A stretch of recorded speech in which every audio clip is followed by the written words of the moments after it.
If you're still making YouTube video thumbnails using chat-based AI editors, you're just wasting money. These tools are expensive and they just give you unusable results. A far superior approach is by creating your own custom AI thumbnail workflow. This is not only faster and cheaper, but it also gives you the consistent look you need for success. Now, there are loads of AI workflow builders on the market, but for thumbnails, I have found Weavy AI to be the best. So in this video, I will show you how to build your own custom AI YouTube video thumbnail generator workflow step by step. After watching, you know exactly how to create any thumbnail you can ever imagine. And by the way, if you just want to clone my thumbnail workflow, feel free to do so with the link in the description. Now, let us get started with the video. And now, here is the workflow that I'm talking about. But before we dive in, let me very briefly show you what these workflow builders are all about, just to make it a bit more clear for you.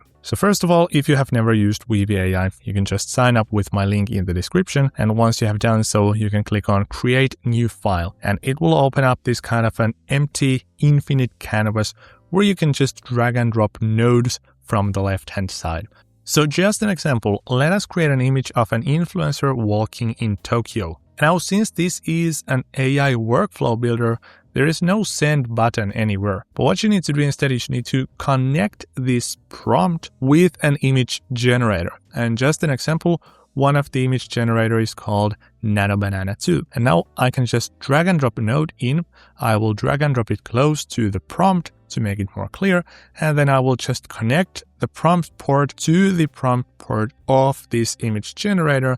And then I'll just hit Run Model. And here is the result. But now, doing something very basic and boring like this on a platform where you have to use all these nodes and workflows would be an overkill, because it is much easier to just do something like this in ChatGPT or, for example, in Higgsfield. But the power in this becomes obvious once you create these systems where you don't just have one or two nodes, but where you actually have 20 different nodes, like here in this AI workflow.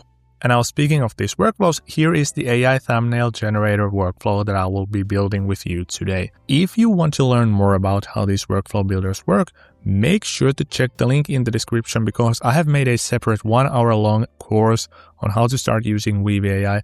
So if you're completely new to this, you might want to check that one out, even though this is very intuitive and very consistent once I explain how everything goes. And now, here is the AI YouTube video thumbnail generator workflow that I have built. And as I promised, you will have a link to this in the description, so you can just clone this and start to mess around with it as much as you'd like to. But now let us move on to how I actually built this step by step so that you can create your own or use this one that I'm showing right now. So here we're getting started with a sketch image that I drew, and this is basically the vision I have of my thumbnail. And as you can see, it is by no means beautifully designed. And heck, if you don't have even these bad drawing skills as I do here, you don't even need to draw it. You can just go to YouTube and, for example, copy paste your favorite thumbnail that you have seen somewhere over here, and you can just repeat this exact same workflow by just doing that. But now let me show you how this works from this drawing. So now, as the first step, after I have drawn this picture over here, I'm going to turn that drawing into an image. And as you can see, I'm even calling this group Turn to Real Image just for clarity, so this is easier to follow. But basically what I have done here is I have dragged and dropped this kind of a node, that text node, where I have told the AI to turn this drawing over here into a real image. And then I have dragged and dropped a Nanobanana 2 node. So for example, if I go over here, you can actually see that if I start to type it, it suggests Nanobanana 2. So I have just dragged and dropped these nodes around. And here I have just added the Nanobanana 2 node over here, and I have connected my picture into the image port and this text prompt into the prompt port of the Nanobanana model. And as a result, I got something that looks like this. Now, there are a couple of issues. As you can see, well, first of all, I'm not making a coding tutorial. So I want to make this about this tool called Weavy AI. And also, this person doesn't look like me. And last but not least, this looks too much of a generic stock photo. Even though it's customized to look like the photo that I wanted it to look like, it's still far from the ideal result. So as the next step, I have connected this photo over here into another Nano Banana node, because as you can see, Nano Banana allows you to connect images to another image. So Nano Banana doesn't just create images from text, but as you saw already here, and as you can see over here, you can turn images to other images. But now in a very similar fashion as to what I did over here, I have also added a text prompt on top of it, and I have connected that to the prompt port. And then I have told the AI to make the background look dark and like it's shot in a studio. And now here is the result we got. So I think this looks a lot better already. So this doesn't look like a generic library or home office background, but this looks like a professional setup. And the lighting is also a bit more dramatic. Now, as the next step, what I have done here is I have edited the screen in this photo. So as I said, this is not supposed to be coding tutorial. It is supposed to be Weavy AI tutorial where I'm talking about artistic intelligence and workflow builders like the one that I'm just showing you. So I have told the AI with a text node over here that it should replace computer screen with the screenshot of Weavy. Keep the image otherwise unchanged. And that is important so that it doesn't do any other adjustments. Then I have dragged and dropped an image of the home page of Weavy AI, and then I have connected that file with the image port here in this Nano Banana node. Then I have also connected the prompt to the prompt port, but then also on top of that, I have connected this original photo as the second image. And that's super handy, so you can connect as many images as you like to into Nano Banana 2. As you can see, we can have 4 input images if necessary. But nonetheless, now here is the result. And as you can see, it is pretty freaking accurate because here is the original photo and it looks something like this. And now the AI has placed it successfully over here and it looks pretty much exactly the same. But now the next step I want to do is I want to add this kind of a text in the background. So this is pretty popular today. So you're going to see a lot of thumbnails where you have something going on in the foreground and then there's some big text in the background. So that's what we're going to do next. And to do that, we need to split our photo into different layers. So basically we want to have the background layer and then the foreground layer where we have this computer and this person. And to start doing this, what we're going to do next is we're going to connect this Nano Banana image into a Braya remove background node. And as you can see, that is very simple. So all we need to do is just connect this photo to the background remover, and it is doing a stellar job to begin with. Obviously, there's a small portion of table missing from here, but this time we got lucky because that doesn't matter since the text is going to be placed here at the top half of this picture. But now with the background removed, we still need to create or get the text. And just for the sake of demonstration, let me actually create the text from scratch over here in this same workflow. So I'm just telling the AI to create a big white text that says Weavy AI on a black background. And here we get the result.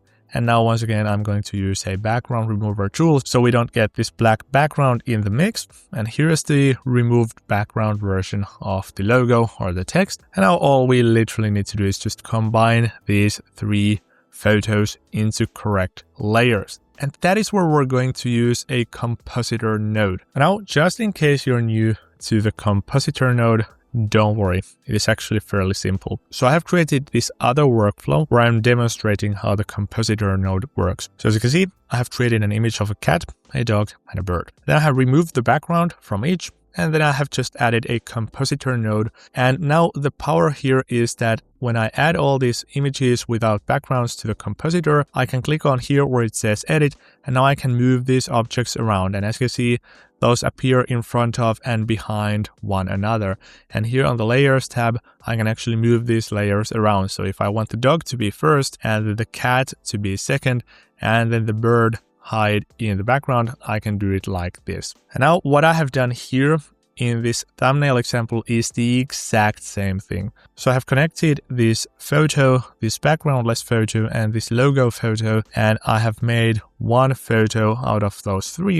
And now if I hit edit, you can actually see that we can control these layers. So for example, the layer number 1 is over here, and it is the text over here. And now if I move it around, you can see that it moves around here in the background. But what I can also do is I can move it to the forefront, and now it would be placed on top of my head. Now, this would obviously work as well, but these days it's more common to see that the text is placed somewhere behind. And then I also have the background node. If I move that into the forefront, you can actually see that it covers everything. So now I no longer have that cool composition.